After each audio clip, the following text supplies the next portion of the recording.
Welcome back to another musket powder seasoning recipe. Today we are going to be making venison fillet with parsnip puree and hunter sauce. The full list of ingredients and directions will be available on our website musketpowder.com. Start by making your parsnip puree. It should have this consistency once it's finished. Next, move on to measing out your hunter sauce. These ingredients include shallots, mushroom, red wine, tomato puree, Worcestershire sauce, salt and pepper, oil, and espagnole.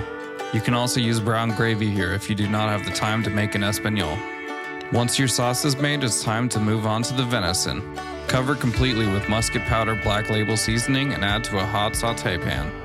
Sear on each side and then baste until the internal temperature hits 120 degrees.